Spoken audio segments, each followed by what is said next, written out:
Hello and welcome to our webinar on hydration and alcohol consumption. So I am Kasianchuk, a registered dietitian, nutritionist, exercise physiologist, and the director of Gennev's health coaching program. Today I'm here with Ginger Hultin. She's going to give some background information on herself, and she is an amazing dietitian, wonderful person, and has lots of experience. So I'll let Ginger give her introduction on what she's doing right now. Hey everyone, it's really nice to meet you. Thank you for the introduction, Stacey. I'm Ginger Hultin. I own a company called ChampagneNutrition. It's based here in Seattle. It is a nutrition company, and I see private clients virtually. And I've actually been virtual even before everything that's happened this spring. So I just love the flexibility.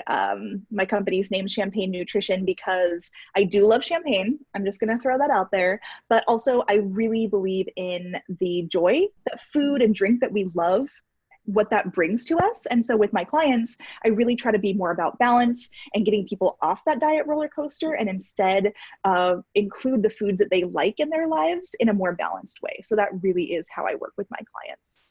So I'd love to start off with talking about the connection between hydration and immune function, especially in light of the COVID-19 pandemic.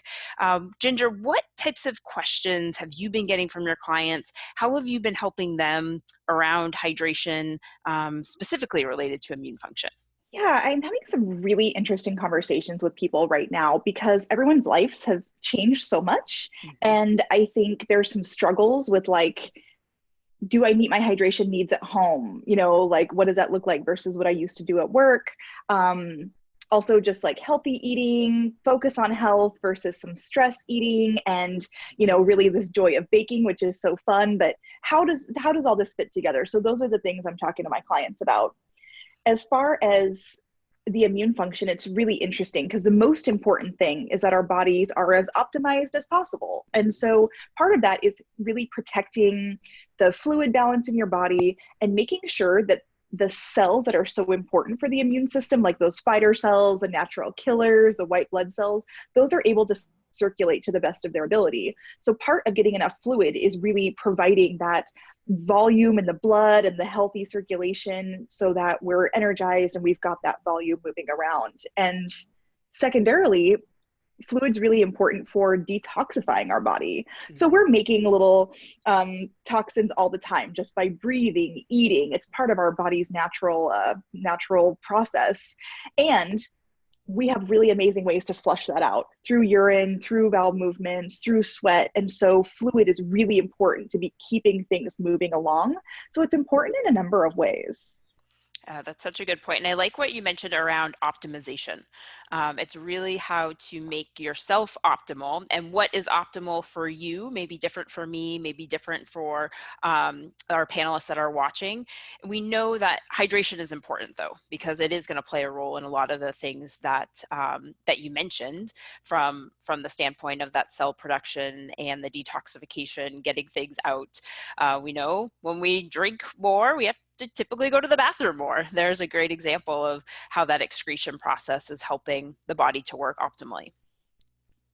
Yeah, so when we're thinking about hydration, Ginger, I get a lot of questions from clients. Well, what about, does juice count? Does coffee count? Does tea count? Bubbly water, is that bad? Is that good? And how do you navigate those, or what are some of the recommendations you have on what counts as hydration? Yeah, that's an awesome question. I actually get the bubbly water question all the time. So I've dug into that research. I've given several interviews on that specifically.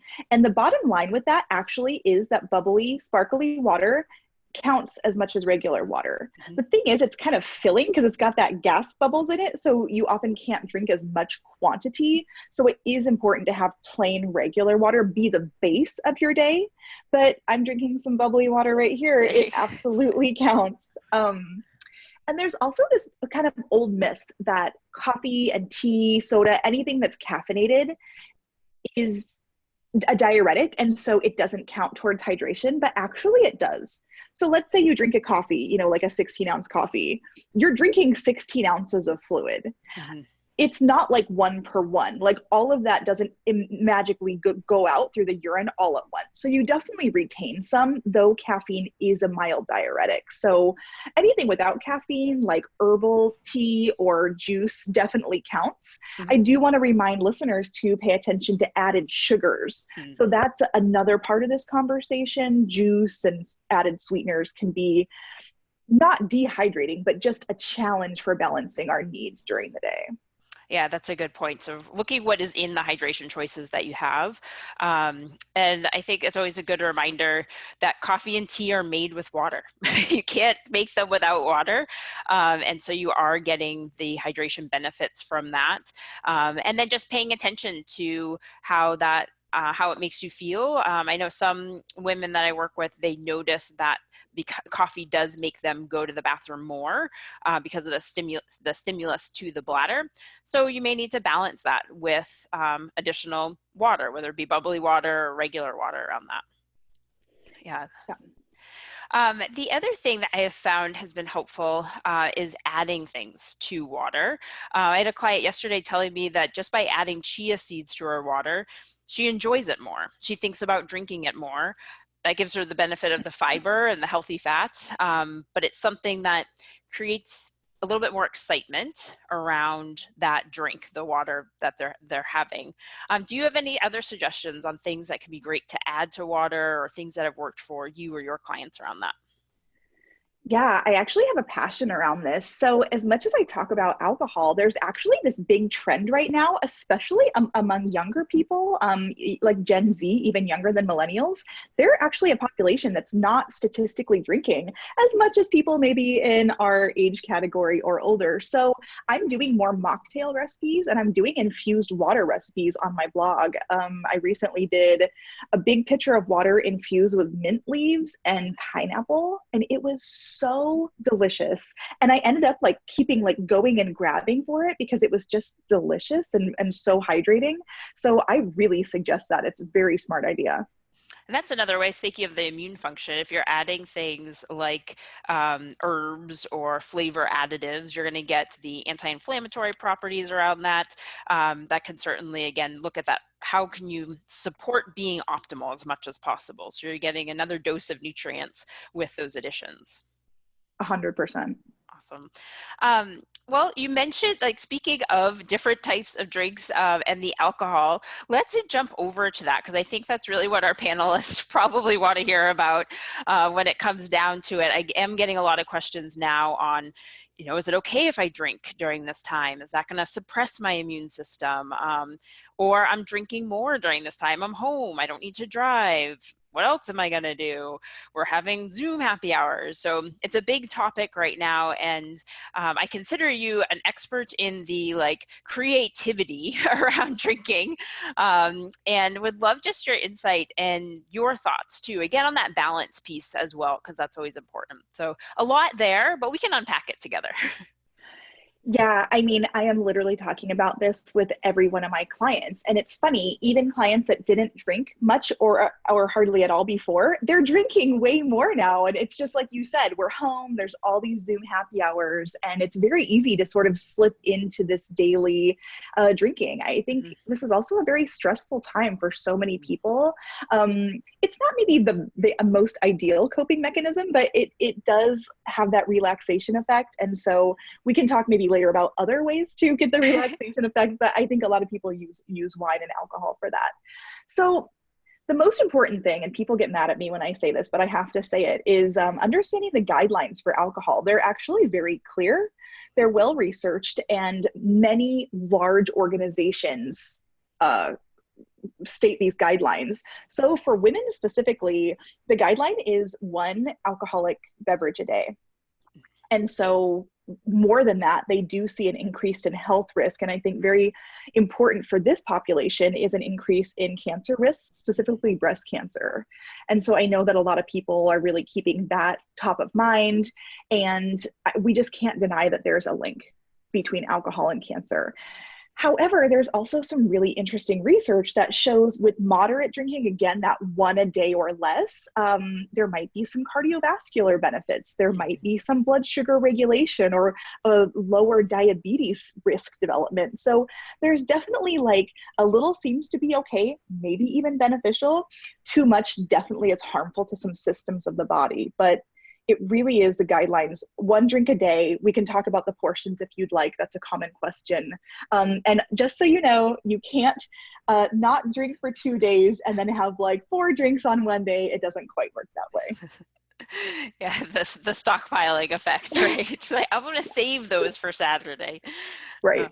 yeah, no, that's a good point. And it also it really speaks to how the body works in balance that way. Our bodies work day to day. It's not working one way on Friday and one way on a Saturday, which again goes back to the immune function. If we want our immune function to show up for us, to be that armor every day.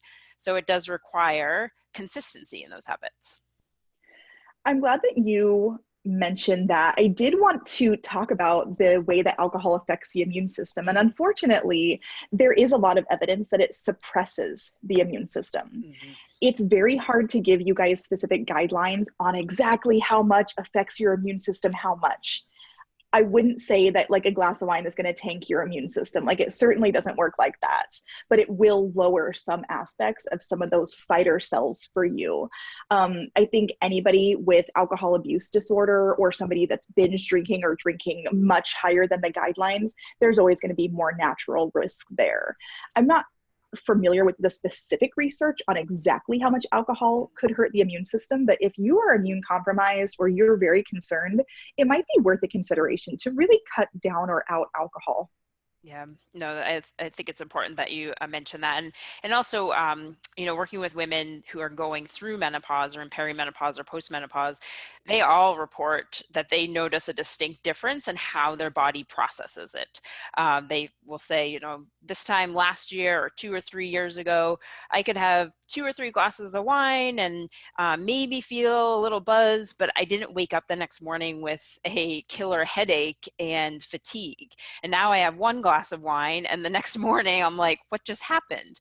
And then it can also vary as their hormones are fluctuating. So I think, your point too of what is your own individual situation, and that can, so that's why there isn't this distinct, here's the amount of alcohol that you can drink and it doesn't affect your immune system. Everybody's different. So knowing what works best for you is more important than just being able to say, like, what is the blanket recommendation, which really may not exist.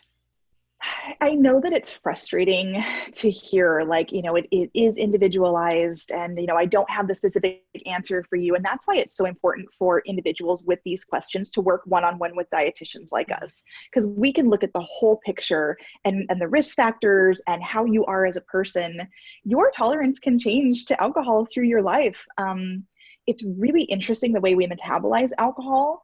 It has to do with the stomach specifically. And I know that that can change in menopause. A lot of people are like, oh, it doesn't sit right with me as much as it used to.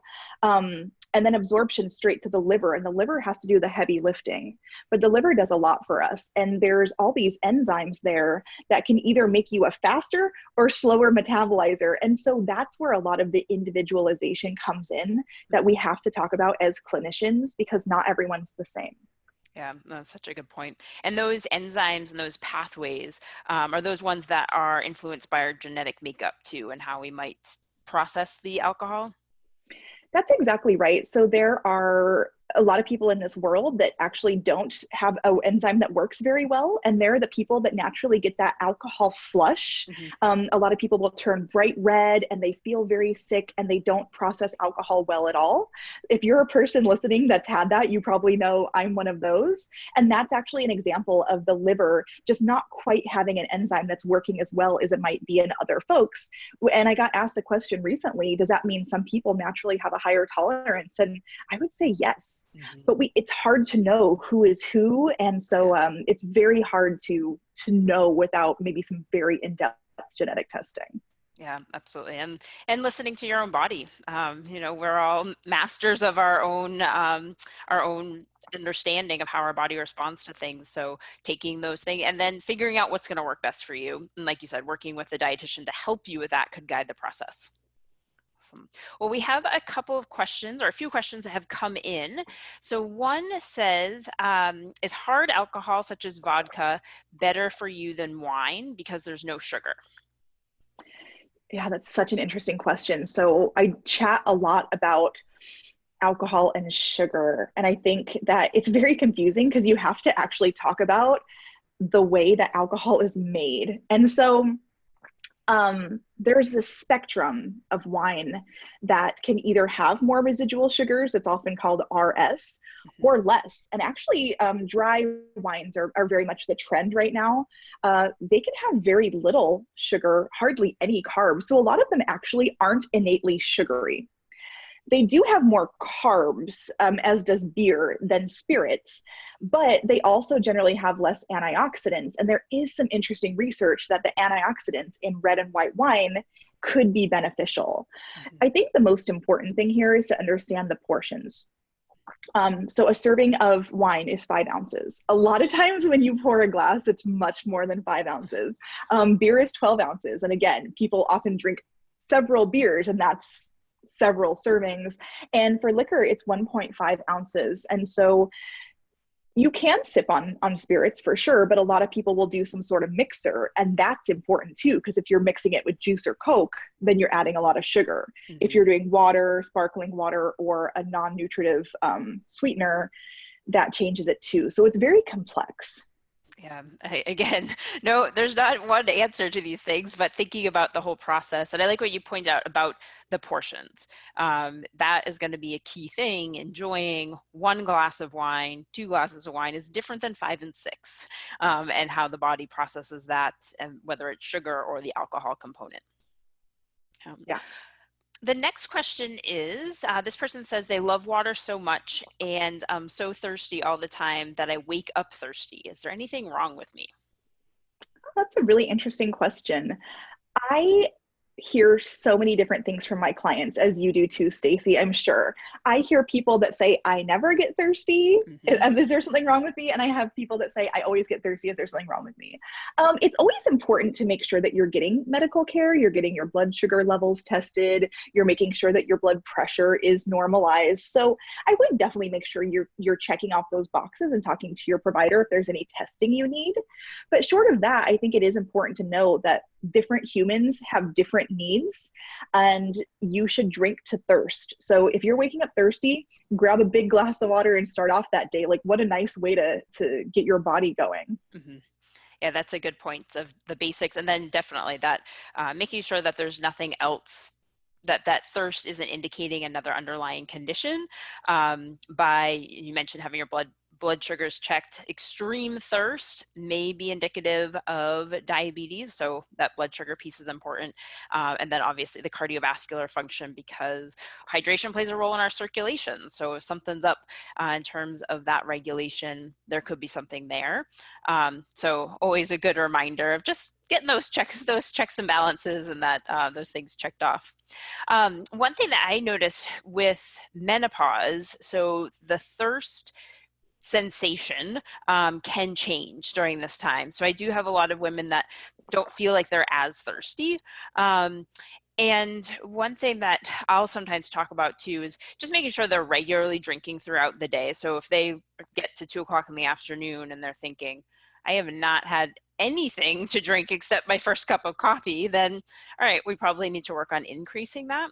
But another tool that I found to be helpful is looking at urine color when you're going to the bathroom. So if you, when you go to the bathroom, it should be lemonade-ish color. Doesn't need to be clear, but if we're looking at school bus orange, and you're not taking a lot of multivitamins, which could influence your urine color, but consistently that color, that's maybe an indicator too that you need a little bit more hydration.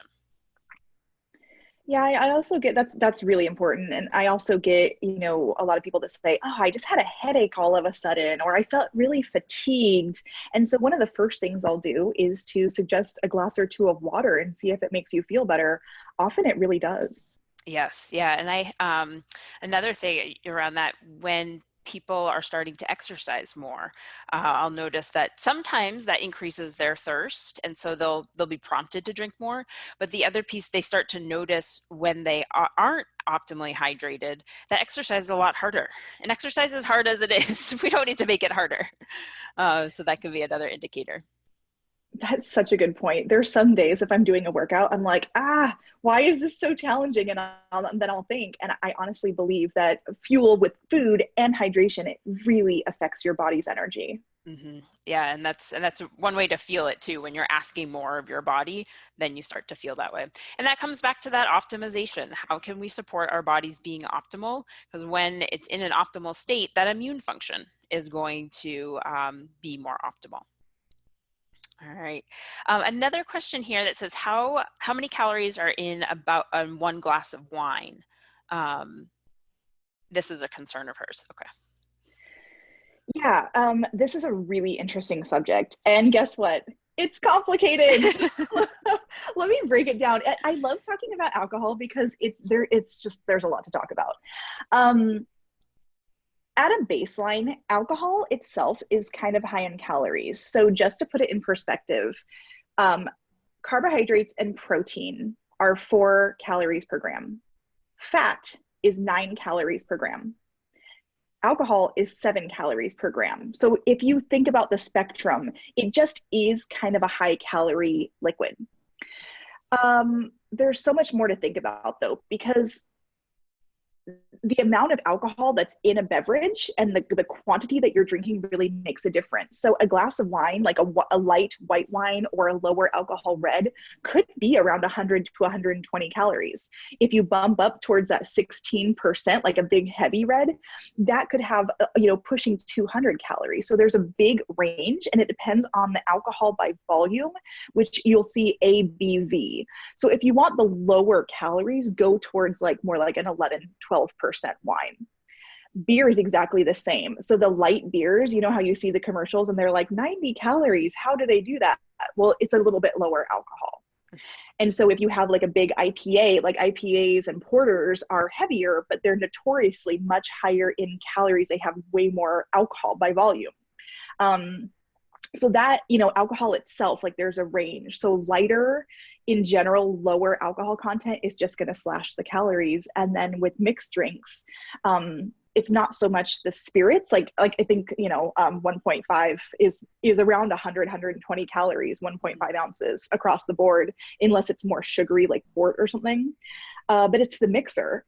If you have any sort of cream, coconut, sugary juice, things like that, you're going to really boost the calories. Margaritas, pina coladas, those are classically very, very high. So it really depends on what you're drinking.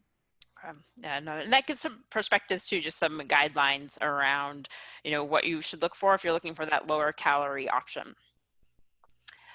This next question here is, why after drinking do my breasts feel more lumpy? Are you familiar with this at all?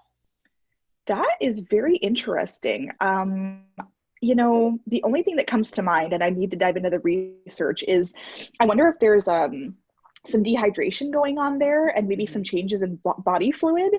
Yeah, I wonder about that. What do you think, Stacey? Yeah, I'm not familiar with that either. Just, one thing that I would think of is perhaps if there's any hormonal shifts that are happening. Again, alcohol is going to be a stress on the body.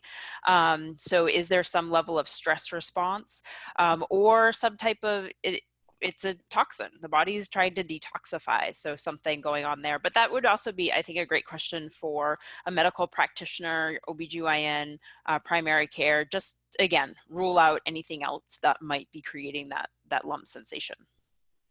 Yeah, I'm glad that you brought up that alcohol is a toxin. I mean, it really is. The body's very excited to get rid of it. So, so the body's working hard to do that. It is kind of inflammatory.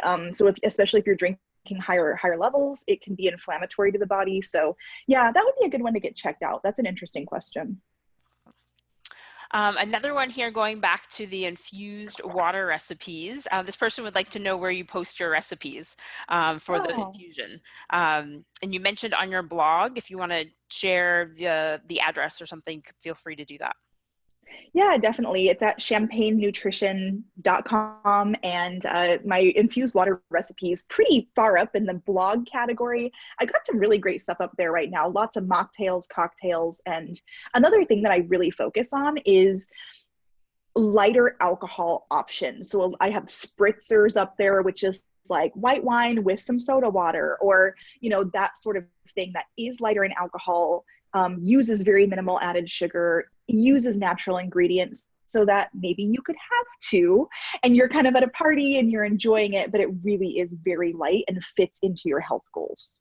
Awesome. Great options there. And we'll make sure to link these resources as well in the follow-up email that everybody gets with the link to this presentation. So we'll make sure to put the link to Ginger's blog there. Well, thinking about that socialization and alcohol, do you have any recommendations, things to help make this social isolation fun, still be able to enjoy and find that balance with alcohol? Anything that you've tried? I love seeing all the things on Instagram that you've posted with your creativity, but things that you're excited about right now. Yeah, I really am trying to make the best of this. And I'll tell you some things that have worked for me and for some of my clients. One is I learned pretty quickly that I can't be on like a 2 hour Zoom happy hour drinking wine. Like that doesn't fit with my health goals. And so I go to a lot of happy hours now with no alcohol. I'll bring like some soda water. So really mixing that up and just making sure to take breaks throughout the week and have nights that I'm not drinking. Like that's been really, really helpful. One of my clients texted me today and said, I'm going to take a break for the rest of this week. No alcohol till Friday. I was like, great. That sounds like a good plan. She's kind of just testing the waters. Mhm. Another thing that I've really been focused on is being active in new ways. Mhm. So like you, Stacey, I'm deeply committed to exercise, and I was really into weightlifting and going to the gym every day, and that I can't do anymore. So I started implementing this thing that I'm in love with, which is every morning I get up and I start my day with a walk.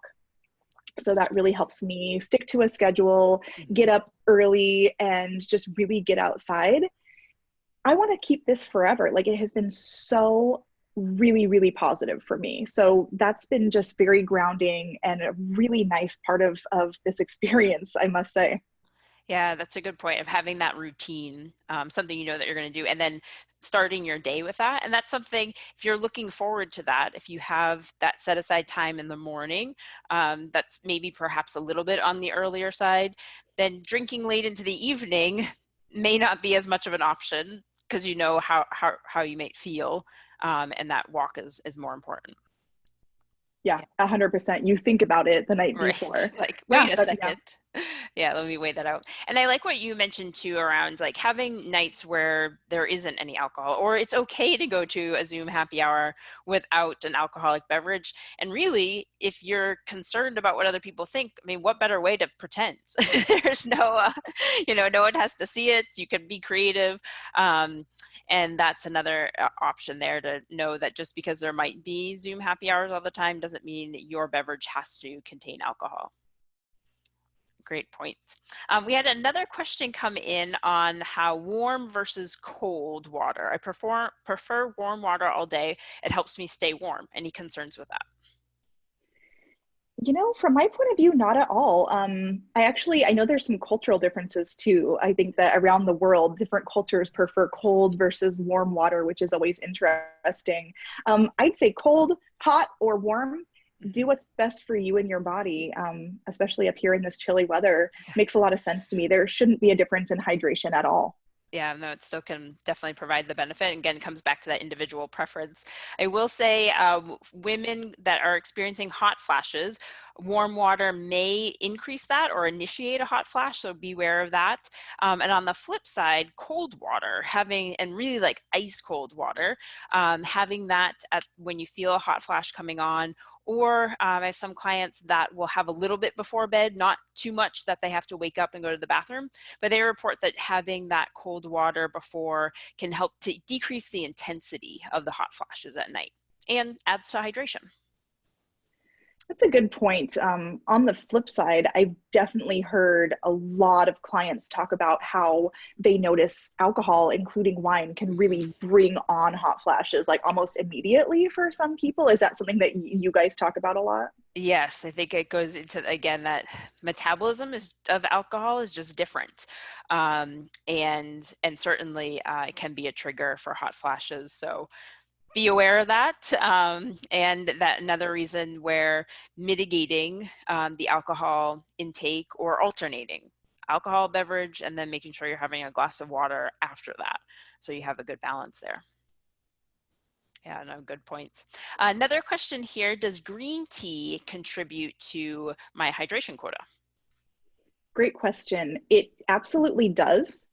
It contains a little bit of caffeine. So especially if you're a person that notices when you have caffeine that you're going to the bathroom more, just like Stacey said earlier, add an extra glass of water on. But green tea has some really potent antioxidants that are very supportive for the body, linked to lower levels of inflammation, even for some people. So I often recommend people boost their intake of green tea. If you are caffeine sensitive, you probably want to do it earlier in the day and maybe avoid it right before bed, depending on your body. Yeah, good point there. And another way, teas with their herbal components are a way to add some nutrients. There's some nutritional value to that. Again, looking at how to support the immune function. Next question here says, will black cohosh cancel out alcohol so I won't suffer from hot flashes? So can that be a link to take more black cohosh and drink more? Can that work? That's such a great question. There are a lot of herbal supplements out there. I look at them all the time and I dive into the research. There's just a lot to say about people that are trying to lessen the effects of alcohol or move it along in the liver faster. I'm not familiar with specifically black cohosh, but in general, the body has got to metabolize alcohol the way that it does. It has to go through these steps and through these pathways. And I've never seen an herbal that can actually speed that up or change it, because it literally is following like biochemical enzyme driven pathways in the liver. So I wish that there was something that could change it, speed it up, that sort of thing. But actually the reality is you need to be careful with alcohol and some herbals. Again, I'm not familiar specifically with black cohosh, but there can be some interactions with many medications, including ones for diabetes, including statins, even NSAIDs, things like that. Very common medications interact with alcohol, and some herbals can too. So definitely use caution there. Talk to your dietitian, doctor, or pharmacist. Yeah, great point. So especially if people are drinking more right now than they're used to, consider medications or supplements you may be taking and what that interaction would be. And I would say, my understanding of black cohosh, there is research out there to support that it can help with hot flashes, but what you've described is the pathways are most likely different, that what the alcohol is being metabolized versus the black cohosh, even if they're both going to the liver has a lot of pathways. There's a lot of different things going on there. So the interaction is probably limited, that the likelihood of it counteracting is probably not going to be as straightforward as just, okay, here, we'll take this much black cohosh, this much alcohol, and there'll be a zero net effect. So careful depending on that. Next question here. How about for women who have had COVID-19 and are on medication? Are there concerns about mixing these meds with alcohol? That's a very good question. I'm not familiar specifically, and I don't want to speak to those specific medications, but I will tell you that if I ever pick up something from the pharmacy, I always say, Do I need to think about the interactions with alcohol? I'll read the list because it always says it on that. So definitely ask your pharmacist. It's a really good question. There are some medications that have pretty violent or negative interactions with alcohol. So I really want to keep you safe. And I'm glad you've recovered from COVID. Yes, yeah, absolutely. Something to definitely celebrate, perhaps with a glass of wine when you're able to. um, the next question is about recommendations for water intake. So how much should an individual, what are recommendations around hydration per day? Yeah, it's interesting. There was that whole, eight cups of water a day, and it was just very generalized. And then it came out some research like, well, we're not really sure. The Institute of Medicine, which is now the National Academy of Sciences, I think for women it's 2.7 liters. So it actually still is around like, the 8 to 10 glasses of water a day. So it's not drastically more or less than about that much. But, I thought the question that person had about being really, really thirsty, it was interesting. If you're a really thirsty person, you might be pushing more like 12 to 15 glasses. I don't think anyone should be you don't want to live dehydrated and be having like 2 or 3 glasses. Because you want to be monitoring the urine color. But around that 8 is typically what I see be the best fit for folks. Yeah, and I think it gives a great starting point. And again, experiment with yourself and notice urine color, other things, fruits and vegetables or water containing foods like oats or pasta, rice, things that have water in it can contribute to your hydration. So if you have more of those in a day, you may notice, a difference in the amount of water or other fluids you may have. So just paying attention to how you feel. And again, going back to, are you more fatigued, or do you have a headache? Could you use more water? Or do you feel like, I'm good, I'm in this place where you're feeling more balanced? A follow-up to that, and I think we've kind of covered this, but just to clarify, alcohol should not be counted towards that hydration. Is that your understanding? Yeah, so typically when you look at the guidelines, it says alcohol like isn't counting towards the hydration. But that being said, the vast majority of wine and beer especially is water. So if you drink 1 or 2 beers, you actually are getting a pretty good amount of liquid. However, alcohol actually is specifically dehydrating, kind of like the tea and coffee. It's not like I drink this much beer and then I have this much urine, Some of it's probably assimilating, but alcohol is dehydrating. That is one theory of why people get hangovers, is that it is in some ways connected to dehydration. And then same with, so now going back to the hot flashes, is it true that green tea can contribute to hot flashes? Are you familiar with that? I'm not familiar with it because of the compounds, but I am thinking it has to do with our previous discussion about the heat. Yeah, that's what I would, that's my familiarity too, that it's the temperature more so than actually the compounds in there. This next question is, when I wake in the night, I often drink water. Does drinking fast affect your body differently than sipping? Not to my knowledge, especially in the middle of the night. I think if you had a lot of food on board and then you added a lot of water, like you might have some fullness or even like some like burping, things like that. But in general, I would do what works best for you. Yeah, and I think, figuring out how it's going to feel best for you, especially in the night, if you're going back with like a gigantic stomach full of water versus just sipping a little bit. I will say, when it comes to, oftentimes I'll get the question of like, should I sip throughout the day or should I just sit down and guzzle water at 2 or 3 points throughout the day? And where both can help with hydration, if it works best for you to get the water in, maybe not guzzling, but drinking all at once, that can be helpful. But if you think also of how the body works throughout the day, the body is always going to be in this ebb and flow. So working with your body, if it works for you to sip throughout the day, may work in line with that physiological balance, fluid balance that's happening. All right. Well, those are the questions that we have so far. So if you have additional questions, feel free to list them in here. But with the 10 or so minutes we have left, Ginger, I would love to just hear some either recipes or strategies. You talked about finding some balance and other points throughout the day, which could certainly help with the stress management. But if there's any cocktails that you're enjoying or mocktails that you have tried recently and want to recommend to our participants, I'd love to hear what you've come up with. Sure. Yeah, I've actually been spending some time lately on my blog.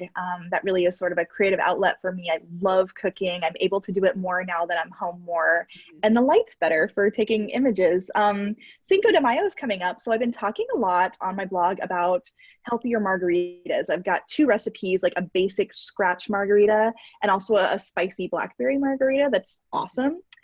And it really helps highlight one of the ways that I really feel about alcohol is that quality matters a lot. You know, when you go to the store and you get that jug of bright yellow margarita mix, like there's so much color, food dye, flavoring, corn syrup is really the base, and it's just not a natural product. So the way that I make my margaritas and I make all of my cocktails are really based on like fresh citrus. That's really high in vitamin C since we're talking about the immune system. I love to just really let the natural flavors shine through. I use very little added sugar. I just really try to, you know, put things on the rocks and maybe, you know, add more fluid. And I play around a lot with herbs and spices. So yeah, I just really, margarita is a good example. Cinco de Mayo is coming up, and you can make healthier cocktails at home, and you don't need to rely on all those like sugary pre-mixed packages. I just don't care for them.